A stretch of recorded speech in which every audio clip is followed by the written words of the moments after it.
koga sviramo mi, djeca? Za koga sviraju? Za Isusa! Mi živimo za Isusa, pjevamo za Isusa, mi slavimo Isusa Krista, mi smo radosni zbog Isusa. Amen. Molim vas, imajte strpljenja, poslušajte, imam jednu kratku poruku od Gospodina Boga, od Isusa Krista, za vas. Za sebe isto tako, ali i za vas. Želim vam reći, i znam da vi mnogi to već znate, da je Isus Krist umro na križu, da je dao svoj život za tebe, za mene. I kada je umro na križu, rekao je: Oče moj, gotovo je, svršeno je. I predao je svoj život.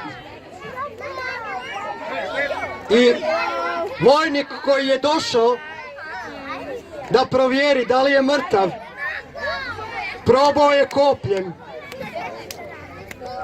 njegovu stranu, ovdje je blizu jetra, blizu srca u stvari. Udario je kopljem u njegovo srce i onda je potekla voda i krv. Krv se sastoji 10% od te guste tekućine koja je vama, znate kad se porežete, jeste se kad porezali, ko se porezao? Onda znate kako ide ona crvena gusta tekućina, ali tako? Crvena.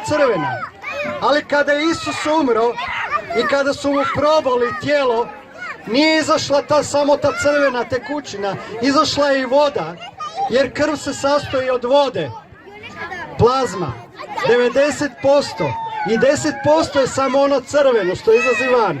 Kada je Isus umro, kada su ga probali, izašla je ta voda i krv. To znači da je on stvarno bio mrtav. I onda su skinuli njegovo tijelo sa križa. Pokopali su ga u grobu. Međutim, treći dan, Isus je izašao iz groba. Ustao je od mrtvih. I ako ti vjeruješ to, da je on oživio i ti ćeš živjeti sa njim, Isus Krist je prolio svoju krv da bi oprao tebe i mene, tvoje i moje srce, prljavu dušu. Mi smo prljavi pred svetim Bogom. Mi smo možda dobri ljudi i ti kažeš: ja sam dobar čovjek, ja sam dobra osoba, ja sam dobra žena, ja sam divna majka, i to sve možda jeste istina, ali pred tim Bogom koji je dao svoga voljenoga, jedinoga Sina Isusa Krista, mi nismo dobri. I ta krv koju je Isus prolio jedina može očistiti tvoje i moje srce. Ako ti zaista vjeruješ to, ti si ponizna osoba, jer možeš to prihvatiti.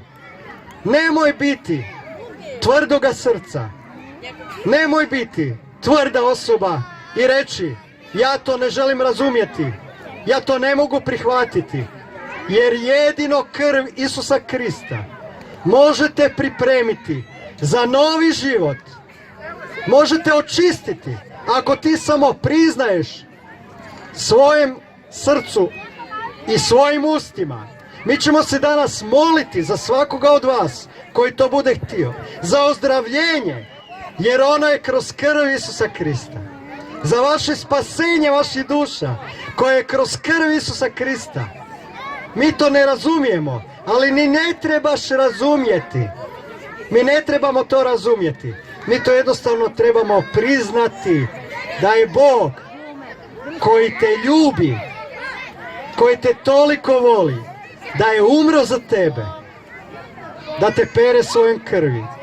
Amen. Je li tako? Priznajmo to u svome srcu i živjet ćemo. Živjet ćeš jedan dobar život, jedan kvalitetan život. Znate što? Ja sam bio osoba puna strahova. Ja sam bio osoba koja se bojala svega, svoje vlastite sjenke. Ali jednoga dana, kada sam zamolio Isusa Krista da me opere svojom krvlju svetom koju je prolio, ja se nisam više bojao smrti. U mene je došao život. Ja slavim taj život. Mi slavimo taj život. Zato se radujemo, zato pjevamo. I ti se možeš radovati. Od danas nema veze koliko godina imaš. Nema veze što si živio, što si živjela. Kako su te tretirali. Što ti misliš o samome sebi. Što ti misliš o samoj sebi. Isus je platio svojim životom za tebe. Romski narode. Romski narode. Skupo ste plaćeni. Skupo ste plaćeni. Krvlju Isusa Krista. Prihvatite njega. Prihvatite tu krv. Neka vas ona očisti. Zamolite Gospodina Isusa, očisti me svojom svetom krvi. Ja želim imati novi život. Ja želim promjenu. Da li želiš postati neko drugi, neka bolja osoba? Digni ruku, molim te. Nemojte se stidjeti. Svi mi želimo biti bolje osobe, druge osobe. Priznaju svome srcu Isusa Krista. Reci, ja želim da budeš moj gospodar, da ti vladaš mojim životom. Očisti me svojom svetom krvi. Isus je spreman, prolio je već svoju krv. Ti samo trebaš reći da, ja to priznajem. Ja priznajem da si ti Gospodin Bog, da je tvoja krv sveta da me čisti. Mi ćemo imati dalje ovaj program. Čućete dobra svjedočanstva, glazbu, pjesmu, ples ćete vidjeti. Sve u ime Gospodina našega Isusa Krista. Njega proslavljamo.